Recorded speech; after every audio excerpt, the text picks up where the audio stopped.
Hola, hola, ¿cómo están todos? Muy, pero muy bienvenidos. Esto es El Doctor en Casa. Hoy vamos a hablar con un especialista en el tema del día, que es muy importante y hay un gran porcentaje de la población paraguaya que sufre de este problema, diría yo, ¿verdad? O enfermedad, ya eso nos va a decir después nuestro invitado. ¿Y qué podemos hacer para mantener controlada? Ustedes quieren saber de qué vamos a hablar hoy. Hoy vamos a hablar y vamos a aprender con nuestro invitado cómo mantener controlada la hipertensión arterial. Que muchísima gente tiene presión alta, es la famosa presión alta, y va al médico, le da una pastillita, toma y después ya se controla la presión le baja y te deja de tomar. Eso le pasó a mucha gente y no es así.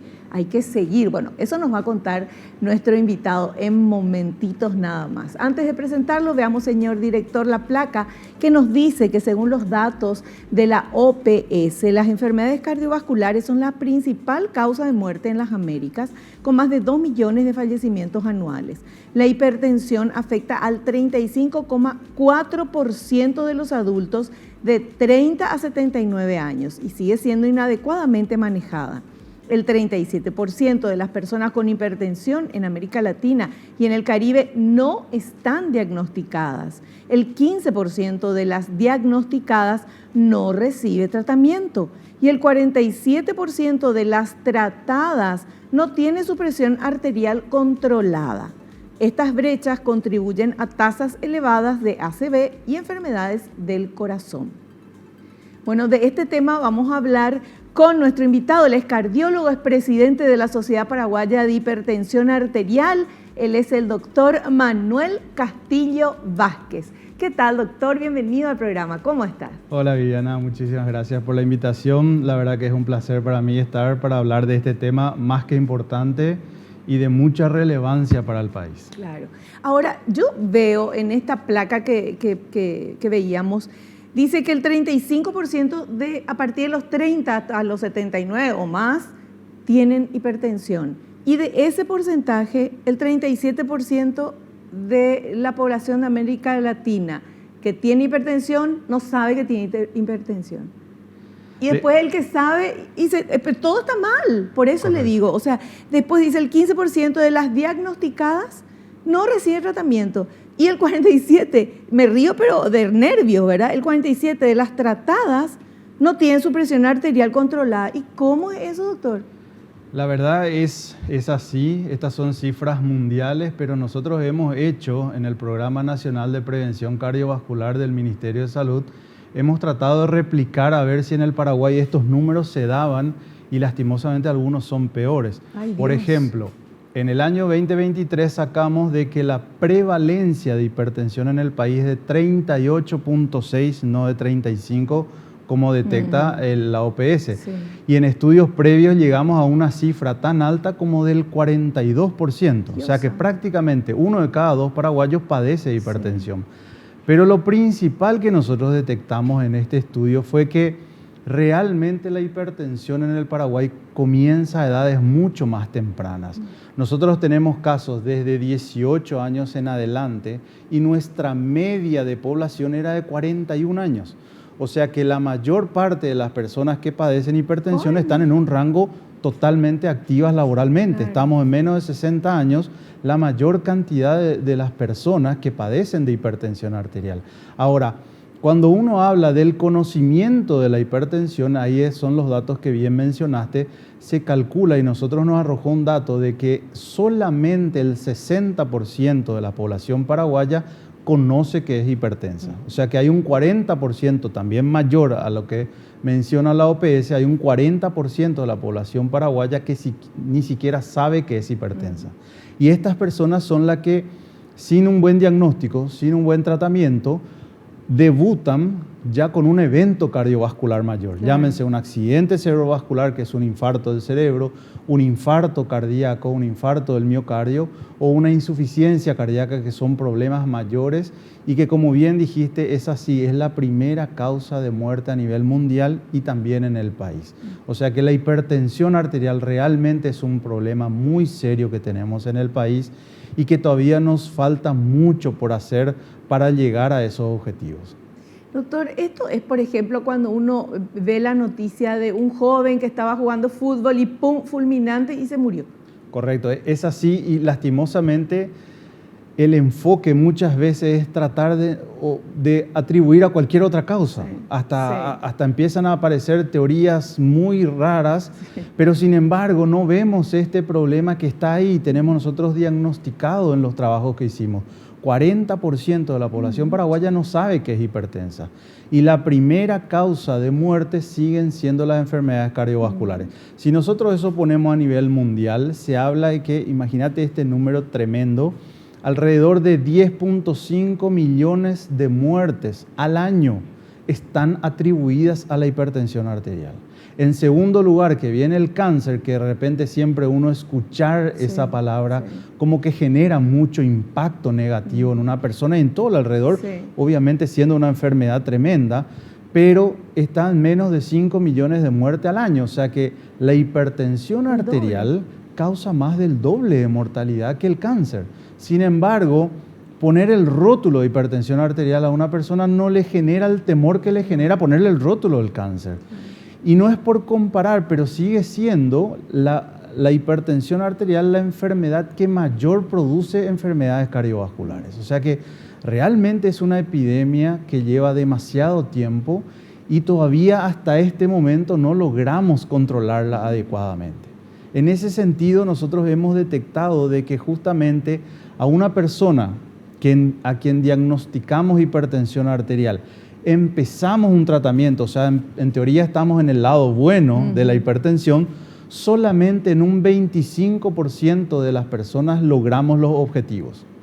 O sea que si yo recibo un tratamiento para la hipertensión arterial, pero no estoy en rango objetivos, yo sigo teniendo riesgo de padecer un evento. Y ahí es donde radica la importancia, por eso siempre agradecemos estos espacios de transmitir a la población de que no basta con el diagnóstico. Hay que hacer un seguimiento y en hipertensión arterial hay que buscar objetivos. Si logramos esos objetivos, ahí recién empiezan a bajar los riesgos cardiovasculares. Ya, o sea, una persona que tiene hipertensión, que fue diagnosticada porque se chequeó por lo que sea y está tomando su famosa pastillita para la presión alta, no tiene que quedarse tan tranquila porque tiene que hacer el seguimiento, no es irse a la casa y tomar todos los días y pasaron 3 años y sigue tomando lo mismo, ¿verdad? Tal cual, es así como lo mencionabas, porque 1 de cada 4, 25% de la población paraguaya tiene sus cifras objetivos. Y ahí está en donde es la principal causa por el cual estamos fallando en disminuir justamente estas muertes cardiovasculares, porque estar tratado no significa estar fuera de peligro. Y el inconveniente es que todavía, hasta esto lo podemos debatir, hasta hay políticas públicas ocasionales que de hecho están cambiando por suerte, de la medicación, cómo iniciar. Todavía seguimos en un alto porcentaje arrastrando teorías muy, digamos, antiguas, de que si yo diagnostico hipertensión empiezo con una pastilla, si no me controla aumento la dosis de ese mismo fármaco, solamente si ahí no controla agrego un segundo fármaco antihipertensivo, cuando hoy en día se sabe que la hipertensión arterial no es solamente las cifras que uno mide, sino que son alteraciones en el organismo de varios puntos, por lo cual atacar todos estos puntos es fundamental. Tal es así de que las últimas guías internacionales de tratamiento de la hipertensión generaron de que hay que iniciar con por lo menos 2 fármacos de entrada y hoy día es mejor hacerlo en 2 fármacos que estén en un solo comprimido para mejorar la adherencia y no cargar con muchas pastillas. En Sudamérica hay un estudio muy interesante que se vio que el 70% de la población que recibe tratamiento para la presión todavía es manejada con un solo fármaco. De ahí es lógico captar de que todavía por eso no logramos el control de la hipertensión. Y en el Paraguay es el mismo escenario, por lo cual debemos insistir en que uno debe acudir al médico, debe hacerse sus chequeos. De hecho, las guías hoy día nos recomiendan de que desde el momento del diagnóstico hasta al llegar al objetivo deben pasar no más de 3 meses. Y es habitual nosotros tener pacientes que 6 meses, 1 año y todavía no logramos los objetivos porque seguimos ese mismo escalonamiento ya muy antiguo. Claro. Bueno, otro de los temas, tenemos que hacer un corte, pero otro de los temas también es que como la hipertensión no duele, te dan el diagnóstico y después te acostás a dormir y te olvidaste. Al día siguiente seguís tu vida normal y no sentís nada, pero mientras tanto adentro, eso quiero que nos cuente a la vuelta del corte, ¿qué pasa en el cuerpo cuando tu presión está alta, aunque vos no sientas? ¿Qué daño hace? Vamos al corte y volvemos ya.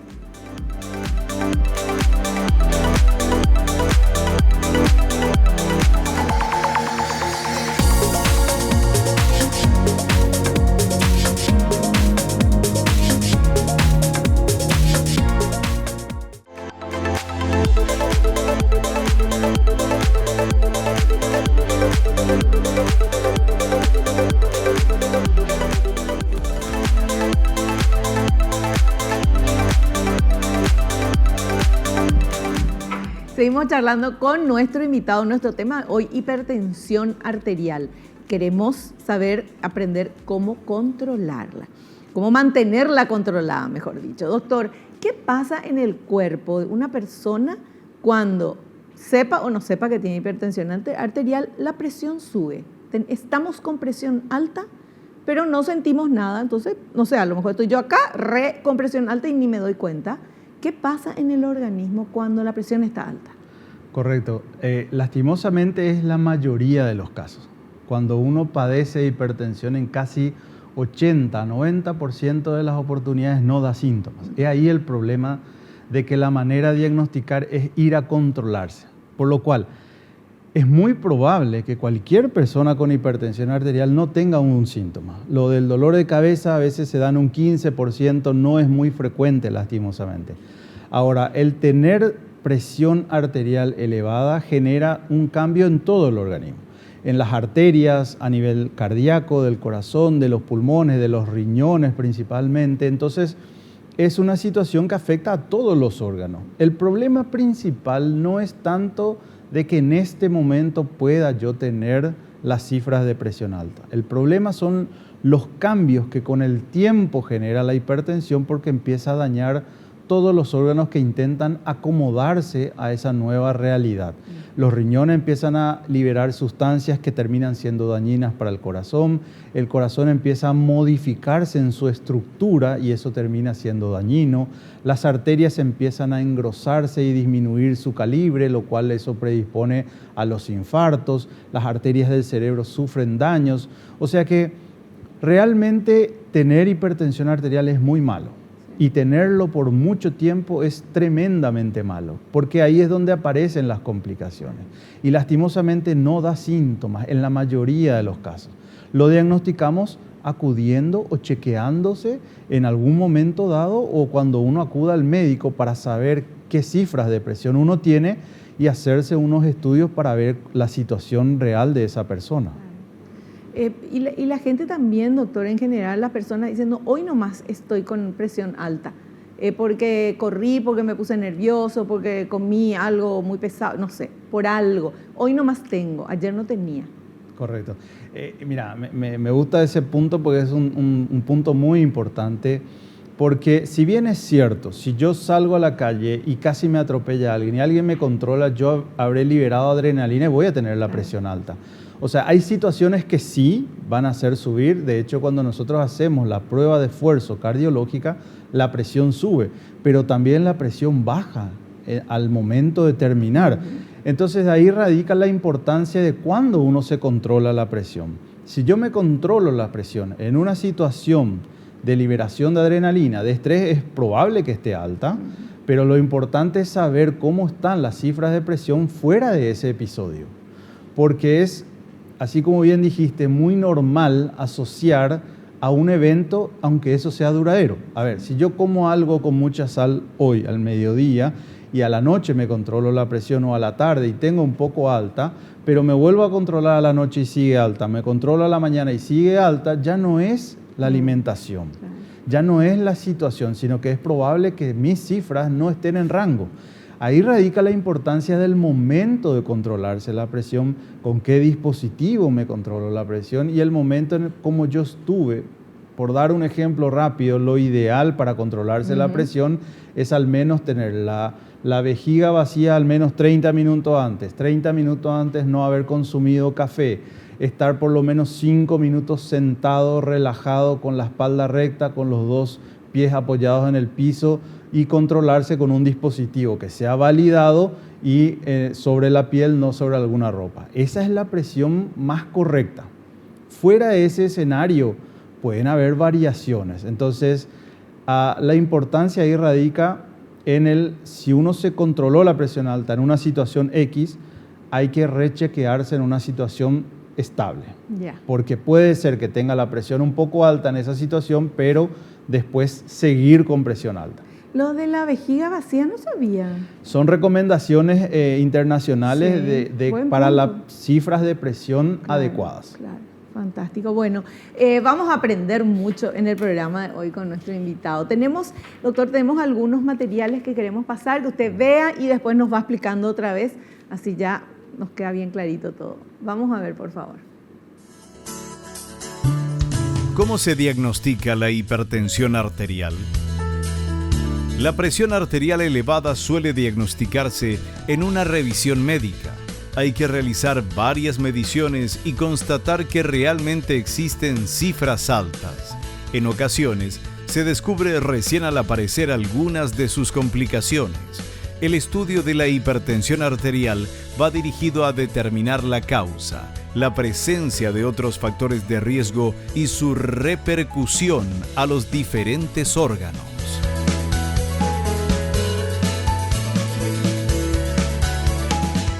Me gustó mucho el material porque realmente no he visto algo que es muy común y ya no se recomienda, que es las cifras de control de presión arterial con los dispositivos de muñeca.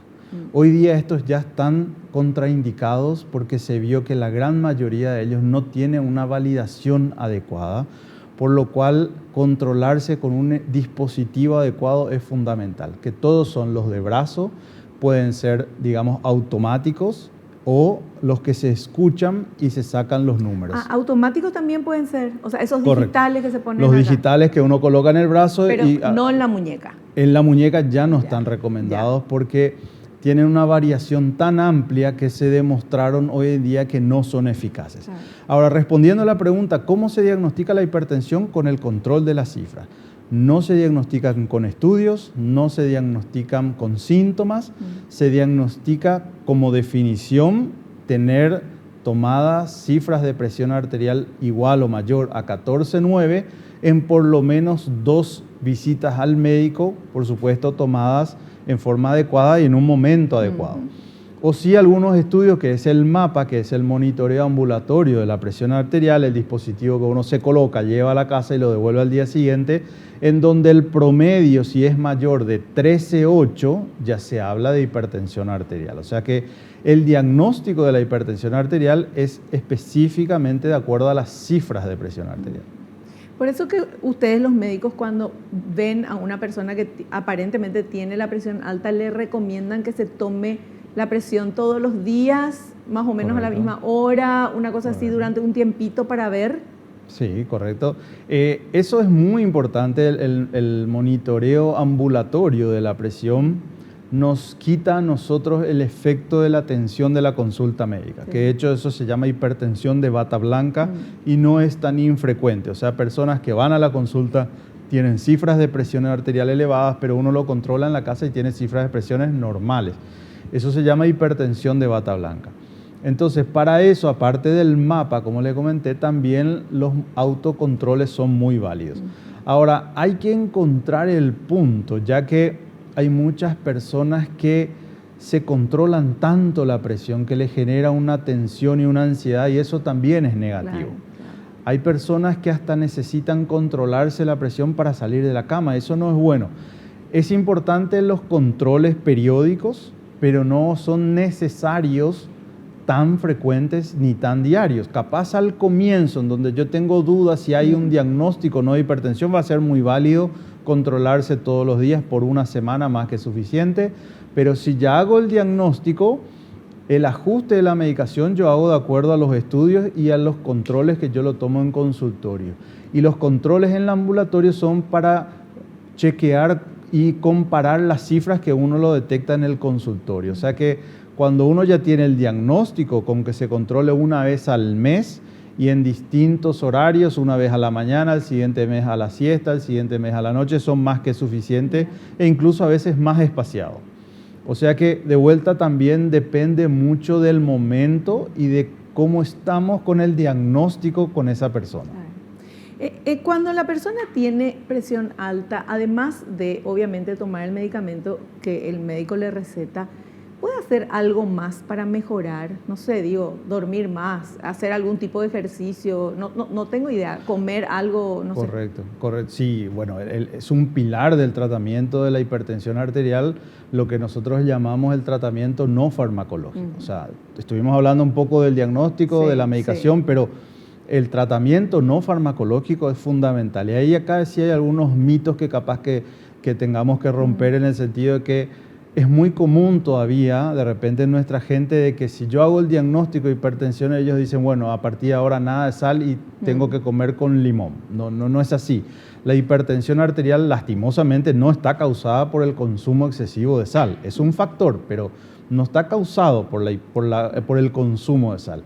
A ver, si yo reduzco el consumo de sal, que de hecho es una de las recomendaciones, más o menos entre 3 a 5 milímetros de mercurio nada más yo voy a bajar la cifra de presión. O sea que no es el tratamiento específico, no es la solución para nada, tal cual. Entonces el tratamiento no farmacológico se basa en estos pilares de vuelta, que son la alimentación, que tiene que ser lo más saludable posible, tratar de disminuir los carbohidratos, tratar de aumentar las proteínas, las frutas, las verduras. Y la actividad física sí tiene un rol fundamental en el tratamiento de la hipertensión arterial. No solamente en cuanto a las cifras, sino que también en la asociación muy común que tenemos en el país de hipertensión y sobrepeso e hipertensión y obesidad. Nosotros tenemos diagnosticado alrededor de un 30% de la población del Paraguay con obesidad y además un 35% de la población con sobrepeso. Y la asociación de hipertensión y obesidad o hipertensión y sobrepeso es muy común y multiplica el riesgo. Una bombita de tiempo. Tal cual. Entonces, acceder o apuntar a tratarlo con actividad física puede llegar a disminuir casi tanto como un fármaco para la presión. Y la actividad física del hipertenso puede ser cualquier actividad, puede correr, por ejemplo, no le va a subir más ahí la presión. Sí, puede correr. De hecho, es lo recomendado. La recomendación cuando uno analiza las guías internacionales nos habla de que lo que se recomienda son alrededor de 150 minutos semanales, de ahí viene lo famoso de al menos 5 días en la semana por 30 minutos. Realmente lo que se demostró en trabajos científicos es que hacer una actividad física constante de al menos 150 minutos semanales es el piso que da beneficio, el piso. El piso. A más ejercicio, mayor, respuesta a nivel cardiovascular. Ahora, respondiendo rápidamente, ¿puede el hipertenso hacer cualquier ejercicio? Claro. Obviamente, siempre que esté en un momento adecuado. Y controlado. Exacto. Por eso veníamos hablando de que mantener controlada la hipertensión es fundamental, pero sí puede hacer cualquier tipo de ejercicio. Perfecto. Bueno, vamos a hacer un corte, doctor. Le dejo que tomemos su agüita y nosotros volvemos enseguida. Seguimos hablando de este tema.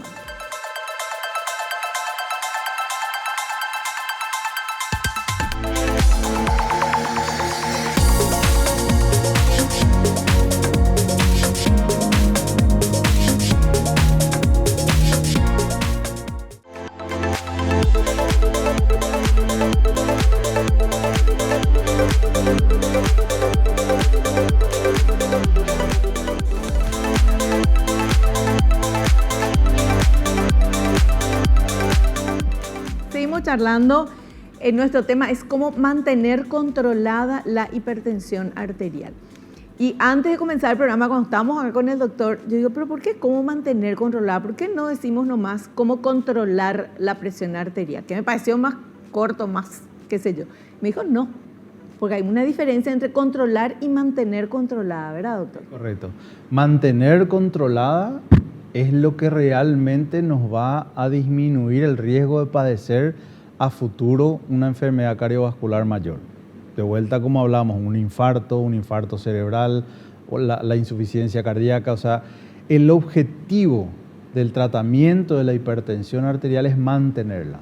No sirve mucho que yo me haga o cumpla muy bien un cierto tiempo, haga actividad física, me alimente mejor, incluso puedo bajar de peso, tomo mi medicación, baja mi presión, como bien dijiste, ahí yo abandono, se vuelven a sumar todos los mismos riesgos que tuve al comienzo, o incluso peor, porque pasó más tiempo. O sea que realmente lo de mantener es lo fundamental. Y a veces, obviamente, eso es lo que cuesta un poco más. Mantener cuesta. Sí, todo. Pero lo que es importante, Doc, es que cuando uno se va y se toma la presión, tenés 15, 18, 19, 21, qué sé yo, no sé, 13, es presión alta. Correcto. Después haces el tratamiento. Entonces, todo perfecto, todo genial, y te vas tomando la presión, 12, 8, 12, 8, 12, 8, perfecto, perfecto. Entonces, ¿qué dice uno? Me curé, ya está. Así es. Y no se cura uno, ¿verdad? No se cura. Eso es lo que es importante de insistir. Por eso, de vuelta, pongamos el eslogan de la charla hoy, es mantener controlado. Porque llegar a ese 12-8 me hace bajar el riesgo. Pero si yo abandono, vuelvo al mismo escenario que estuve previamente. El riesgo empieza a acumularse de vuelta y lastimosamente no se cura la hipertensión arterial. Es una enfermedad que nos va a acompañar todo el resto de la vida una vez que se diagnostica. Pero también es importante decir de que si de repente, porque hay muchas personas que de repente entran en una idea de bajar mucho de peso, incluso con medicación, con dietas, con ejercicios, puede llegar a bajar tanto las cifras de presión que no necesite medicamentos. Eso también es algo que puede ocurrir. Pero eso no significa que yo dejo de tener el rótulo de definición de una persona con hipertensión arterial. O sea que ahí es importante transmitir a una persona de repente que entra en un plan de una dieta muy estricta o de descenso de peso o de aumento de actividad física, es importante decirle, bueno, yo capaz pueda sacarte una medicación en este momento, pero no te saco el diagnóstico de hipertensión. ¿Qué tenemos que hacer? Controlar mucho más seguido. Claro. Si te mantenés en este esquema, genial, no necesitamos fármacos, pero es muy probable que en algún momento dado vuelva a necesitar. No es que se curó y después volvió a adquirir la enfermedad. Es una enfermedad lastimosamente crónica y que es, digamos, de un tratamiento y seguimiento indefinido. Claro, pero si uno sigue el tratamiento y mantiene controlado, puede llevar una vida normal. Correcto. Absolutamente normal. Bueno, y ahora queremos saber cuáles son los factores de riesgo de padecer hipertensión y este material nos explica. Factores de riesgo de padecer hipertensión. Obesidad, nivel de estrés elevado, demasiada sal en la dieta y poco potasio, lo que favorece una alimentación poco diurética. Fumar, no realizar actividad física, padecer diabetes, problemas de riñón o cardiovasculares, consumir elevadas cantidades de alcohol, antecedentes familiares de hipertensión. Correcto, de hecho es así. Los factores de riesgo de padecer hipertensión, todos esos que están muy bien mencionados ahí, y algunos a mencionar con mayor importancia. La herencia no hay que dejar de pasar. Las personas que tienen padres hipertensos, o al menos uno de ellos, y más aún si es el varón, es muy probable que desarrollen hipertensión en algún momento dado de su vida. O sea que es un factor de riesgo. Si yo tengo padres hipertensos, capaz tenga que ir a la consulta mucho antes para saber si yo padezco o no hipertensión arterial.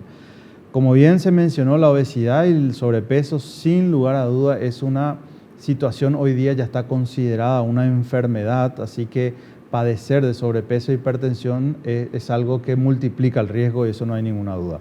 Y lo que bien se mencionó en cuanto al tabaco y el alcohol también, el tabaquismo es una de las situaciones que más genera hipertensión arterial, por lo cual la recomendación de la prevención para no padecer una enfermedad ni hipertensión ni otra enfermedad cardiovascular, es el cese completo del tabaco. No pasar a estos nuevos, cigarrillos electrónicos. La recomendación es el cese completo. Se vio que todas las formas de tabaco hacen daño. Sí. O sea que una persona que no tenga ningún factor de riesgo, que no tenga sobrepeso, que no tenga antecedentes genéticos, si fuma es muy probable que desarrolle hipertensión arterial. O sea que es fundamental transmitir esa, información. Yo creo que cuanto más información tenga una persona, puede tomar mejores decisiones sobre su vida. Y en cuanto al alcohol, es muy interesante de que ya se está viendo, de hecho ya se vio y se demostró de que no es tan benigno como se lo calculaba o se lo mencionaba anteriormente. Incluso en las guías previas de hace 5 años para atrás, era todavía recomendado el vino. El famoso una copa de vino al día, o un vaso de cerveza, o un vaso pequeño de whisky. El alcohol en alguna de sus formas, anteriormente incluso decíamos, es saludable para el corazón, es saludable para las enfermedades cardiológicas, y de hecho no es así. O sea, el alcohol sí tiene ciertos efectos positivos, ya que es un vasodilatador, o sea, abre un poco las arterias y ayuda a la circulación, es algo muy momentáneo. Pero realmente el consumo crónico y aumentado genera hipertensión arterial, genera trastornos en los lípidos, genera trastornos en el azúcar. Entonces, realmente hoy día la recomendación es conversar con la persona, y si a esa persona le gusta consumir alcohol, tratar de dar la información de hasta cuánto es aceptable. Claro. Ya no es una recomendación, sino que moderar es importante. Perfecto. Bueno, veamos ahora este material que habla de síntomas y consecuencias. Síntomas y consecuencias. En la mayoría de los casos, la hipertensión no suele tener síntomas y es diagnosticada cuando se mide la presión por otros motivos. Algunas personas sufren un elevamiento repentino de la presión, denominada hipertensión maligna, y pueden tener síntomas como náuseas, vómitos, dolores fuertes de cabeza, visión borrosa o confusión. Al tener una presión más elevada, el corazón debe hacer un sobreesfuerzo que lo afecta y a las arterias, pudiendo crear anginas de pecho, arritmias, alteraciones en la visión, infarto de miocardio o cerebrales, insuficiencia renal, entre otros.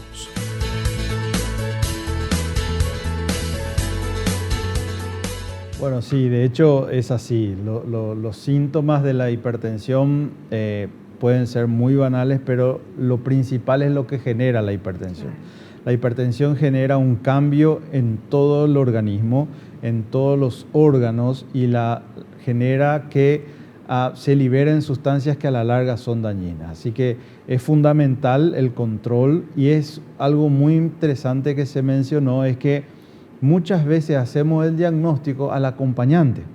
Uno va a la consulta y uno ve a veces ya también cierta, sospecha que uno pueda tener algún ojo clínico, como le decimos, y controlamos la presión al acompañante y está elevada.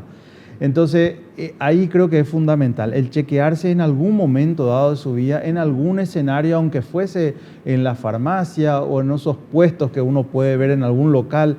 Acercarse y controlarse la presión es fundamental, porque si vamos a esperar síntomas, es poco probable que eso llegue a un buen momento del diagnóstico, y como bien se dijo, no diagnosticar hipertensión significa tener un riesgo de padecer enfermedades en el futuro. Claro.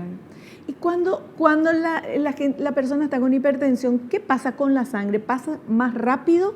Y encima las arterias se endurecen y se achican. ¿Cómo es la cosa ahí? Claro, la hipertensión lo que genera es que no necesariamente se achican las arterias, en algunos casos sí, pero lo que genera es que las fuerzas que tiene que hacer el corazón para vencer realmente una resistencia en la circulación es mayor. Entonces empieza a necesitar mayor potencia, por decirlo así, para vencer. O sea, acelera el corazón. Claro, o sea, o le genera una mayor fuerza para su acción. Entonces las arterias realmente, la presión elevada hacen de que es como una válvula que necesita mayor presión para abrirla. O sea que la circulación de la sangre no es tan adecuada cuando las cifras de presión están muy altas y el esfuerzo del corazón debe ser mayor. Perfecto. Bueno, otro cortecito y a la vuelta vamos a ver ya la parte de cómo podemos mejorar este tema, ¿sí? Volvemos ya.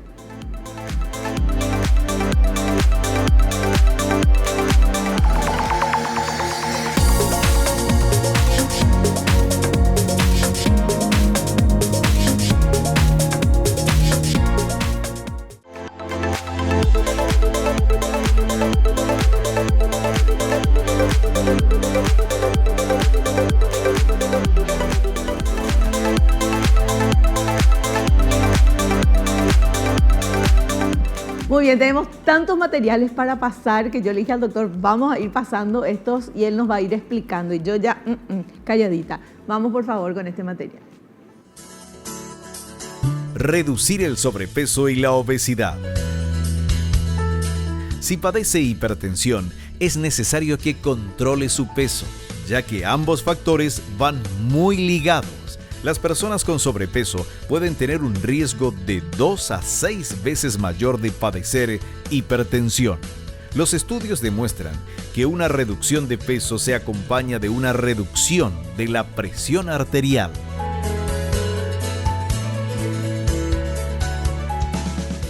Bueno, sí, la verdad que esto sí es algo que podemos hablar y mucho, pero aunque ya lo mencionamos, la asociación de hipertensión y obesidad es un potenciador. Tener ambas cosas genera mayor riesgo, como bien se dijo, de padecer enfermedades. Y hoy día ya trazamos como objetivo de tratamiento de la hipertensión en una persona que tiene o sobrepeso o obesidad, también bajar de peso. O sea que hoy día cuando nosotros diagnosticamos hipertensión, también si hacemos el diagnóstico de sobrepeso u obesidad, apuntamos a eso como tratamiento. Ya no como una recomendación de algo más saludable, no. Es un objetivo terapéutico tratar de disminuir el peso porque disminuye riesgo. Y muchas veces recomiendan la cirugía bariátrica. Correcto, sí, está ¿verdad? Hoy día Para eso. Correcto, hoy día está demostrado de que las personas con una obesidad muy importante que fueron a una cirugía bariátrica, hasta casi en promedio 2 fármacos abandona en el tratamiento de la hipertensión arterial. Qué maravilla, qué fantástico. Bueno, y ahora, siguiente material. A ver. Reducir el excesivo consumo de alcohol. Aunque se haya dicho que el vino en cantidades moderadas es beneficioso para la salud cardiovascular, si se superan las 2 copas diarias en el caso del hombre o 1 copa diaria en el caso de la mujer, puede resultar peligroso y potenciar el riesgo de padecer o de agravar la hipertensión. Por lo tanto, se debe moderar o evitar el consumo de alcohol para prevenir o para mejorar la hipertensión.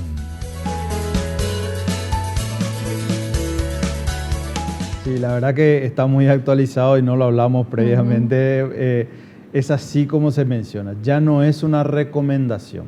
Ya es conversar con una persona y si a esa persona le gusta consumir alcohol, informar de los límites y tratar. Y ahí algo que hay que agregar es que cuando recomendamos de que si una persona consume alcohol y si la idea es que por lo menos las 48 horas siguientes no lo vuelva a consumir. Ya no es el tema de que hasta 2 copas de vino en el hombre y 1 en la mujer son recomendados en forma diaria. No. Hoy día es tratar de reducir el consumo si uno no consume, digamos, aconsejar en contra del consumo, claro. O sea, no es beneficioso, pero a dosis bajas es tolerable. Y si uno consume alcohol, hay que tratar de por lo menos las 48 horas siguientes no volver a consumir. O sea, 2 días después, 2 días, como un mínimo. día alcohol, 2 días no alcohol. Como mínimo, claro. Así es. O sea, que no es ya algo, sí. Digamos, como antes lo recomendábamos, de que era hasta saludable diariamente. No, eso cambió en cuanto al alcohol. Ha cambiado, tomen nota.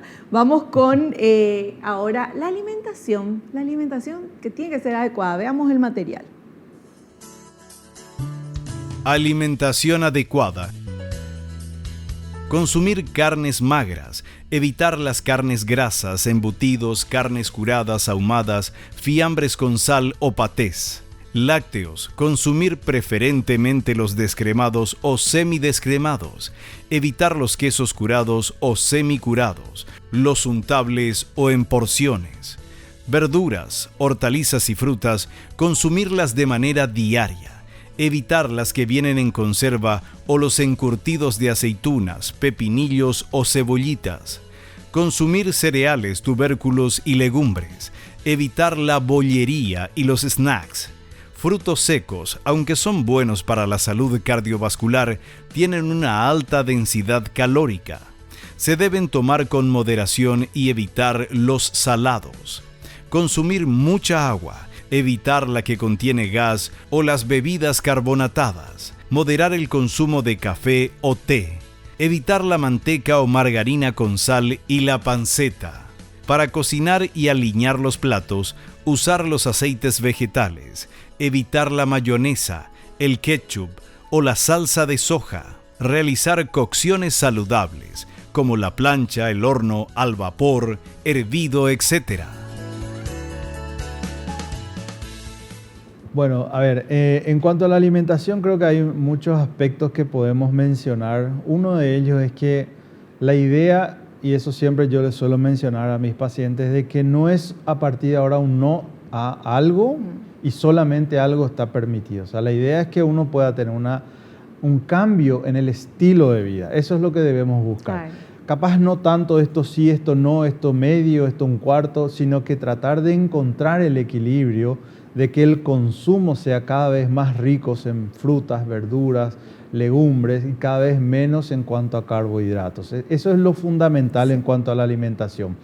Aprovecho para mencionar, me tocó vivir una pregunta muy importante hace poco tiempo de que en alguna red social se mencionó de que el aumento del consumo de carnes rojas podía ser evitar, digamos, a las cifras altas de presión y disminuir el tratamiento antihipertensivo. Dígame, y esto es totalmente lo contrario. Por favor, con lo rico de la carne. Pero de ahí creo que es importante de vuelta agradecer y aprovechar estos espacios de transmitir de que realmente no hay algo que nosotros podamos hacer para evitar la hipertensión. Sí podemos de vuelta mantenerla controlada y si tratamos de llevar un estilo de vida saludable va a ser mejor seguro. Claro. Y también saber de que es difícil mantener y va a haber ocasiones en que podemos salirnos, una festividad, claro, un día que uno desee. Sí. Entonces es importante transmitir eso de que si eso ocurre, los días siguientes ajustemos los detalles.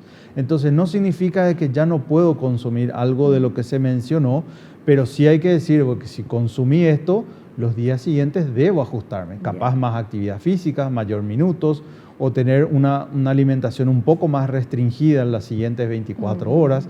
Tratar de regular, eso es lo importante, porque si no a veces entramos hasta en estados depresivos de que claro, no consumo nada, sí, o peor, ya libero todo y dejo todo porque sí, no soy feliz. Eso no es adecuado. La idea es tratar de encontrar el punto de equilibrio y saber de que somos todos humanos. Muchas veces vamos a tener, porque a veces son gustos. claro. Entonces es importante transmitir de que si uno consume en exceso, bueno, hay que redoblar los esfuerzos de los días siguientes. Doctor, pero esta alimentación adecuada no es solamente para hipertensión, es para todos.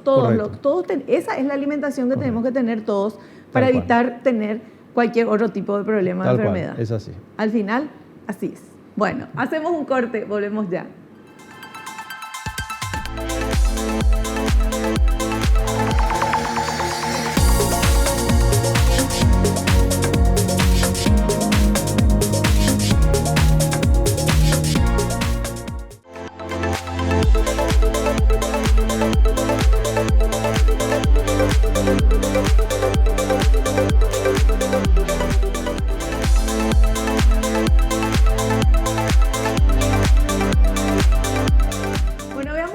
El tratamiento farmacológico, por favor, este material. Tratamiento farmacológico antihipertensivo. Se siguen utilizando con éxito los fármacos conocidos y probados, tales como diuréticos, antagonistas de canales de calcio, vasodilatadores y bloqueadores del sistema adrenérgico. Recientemente se ha introducido la opción de los antagonistas de los receptores de la angiotensina 2. Se han demostrado ser altamente efectivos en la hipertensión desde leve a severa. El tratamiento farmacológico es indicado por el especialista. El paciente debe seguir la prescripción y no suspenderlo por cuenta propia. Mira, en cuanto al tratamiento farmacológico es fundamental mencionar lo siguiente, que no existe un fármaco ideal. Hay muchas familias, todas las que se mencionó son correctas y son todas indicadas para el tratamiento de la hipertensión arterial. Y no existe un fármaco tal, sino que uno debe elegir de acuerdo al perfil de la persona. Sí hay algunas situaciones que nos obligan a elegir ciertos grupos de fármacos, pero lo importante de vuelta es lo que mencionamos al comienzo, de que todavía un alto porcentaje en el mundo, y ni qué decir en Latinoamérica y en Paraguay, estamos utilizando un solo fármaco para el control de la hipertensión. 70%, correcto, 70% del tratamiento en Latinoamérica sigue siendo con un solo fármaco. Y la hipertensión, como es tan amplia en el concepto de que se activan muchos sistemas en el organismo, muchas veces un fármaco actúa sobre un sistema. Y se vio eso de que aunque sea dosis más bajas, pero de dos fármacos, ayuda mucho más porque ataca justamente los sitios que se alteran en la hipertensión arterial. Y eso hoy día las farmacéuticas consiguieron mejorar la adherencia haciendo estos dos fármacos en un solo comprimido. De hecho, las guías recomiendan empezar el tratamiento para la hipertensión arterial con dos fármacos en un solo comprimido como mínimo. Hoy día ya tenemos 3 fármacos en un solo comprimido, que eso lo dejamos para los casos en donde no se llega al objetivo. Y este año me tocó escuchar en el Congreso Europeo de Cardiología que se presentó ya de hecho que están lanzando un comprimido con 4 o 5 fármacos para el tratamiento de la hipertensión arterial. O sea que realmente hay un camino importante y hay que saber de que la hipertensión no es solamente la cifra, son un conjunto de alteraciones a nivel del organismo y que son varios sitios que se activan y que debemos desactivarlos. Por eso es importante el tratamiento con varios fármacos, idealmente en un solo comprimido para mejorar la adherencia y que uno no tenga que estar tomando en varios momentos del día varios fármacos. Perfecto, súper claro. Bueno, ¿tenemos alguna consultita, por favor? Vamos a ver, la gente escribe en las redes sociales. Adelante. ¿Aumenta la tendencia a la hipertensión a partir de la menopausia? Sí, categórico. Y la hipertensión en las mujeres es un capítulo, mira, más que interesante en el sentido de que la mujer, mientras está protegida por las hormonas, tiene menor riesgo cardiovascular que el hombre. Y eso también es la incidencia de hipertensión y en la incidencia de enfermedades cardiológicas. Lastimosamente, la mujer cuando alcanza la menopausia no solamente iguala, sino sobrepasa al varón en enfermedades cardiovasculares. No es porque se cuide menos, no es por otro motivo, sino que la pérdida de la protección hormonal en la mujer después de la menopausia, hace aumentar el riesgo cardiovascular y hay mayor incidencia, o sea, mayor casos nuevos de hipertensión en la mujer después de la menopausia, o sea que es un momento de mucho cuidado, pero también hay un punto muy positivo en la mujer, que eso quisiera mencionar, que nosotros hicimos un trabajo a nivel del ministerio y se demostró de que la mujer realmente tiene mayor adherencia en el país al tratamiento farmacológico. Y cuando comparamos hombres versus mujeres, están mucho más controladas las cifras de hipertensión en las mujeres. O sea que tienen por suerte una tendencia mucho más favorable que nosotros los varones en adherirse al tratamiento, por lo cual es algo positivo porque nos ayuda justamente a mantener mayor tiempo controlada la hipertensión. Claro. Y si una mujer en menopausia hace su tratamiento hormonal, bueno, ¿qué pasa ahí? Es una discusión eterna, no es recomendado para todos, eso es categórico. En algunos casos muy particulares se recomienda. Desde el punto de vista cardiovascular no recomendamos de entrada y a todas las mujeres que hagan un tratamiento sustitutivo hormonal, sino que eso debe ser muy específicamente analizados, hacer un chequeo muy exhaustivo y detallado para ver si esa mujer realmente se va a beneficiar o no. Realmente la sustitución de por sí no es recomendada a todas las mujeres. Ya, perfecto. Bueno, nosotros terminamos el programa, creo que fue el doctor capísimo, súper claro cómo nos estuvo explicando todo y queremos agradecerte, Doc, tu presencia acá y te esperamos en un próximo programa. Bueno, muchísimas gracias, Vi. La verdad que es un placer para mí y siempre agradezco estos espacios para poder transmitir la mayor información correcta para que podamos disminuir las enfermedades cardiovasculares que lastimosamente siguen siendo la principal causa de muerte aquí en el país. Muchas gracias por la invitación. Gracias, gracias. Nosotros nos despedimos hasta el próximo programa, si Dios así lo permite, y no te olvides lo que te digo siempre, porque es cierto, naciste para ser feliz, no te conformes con menos. Chao, chao.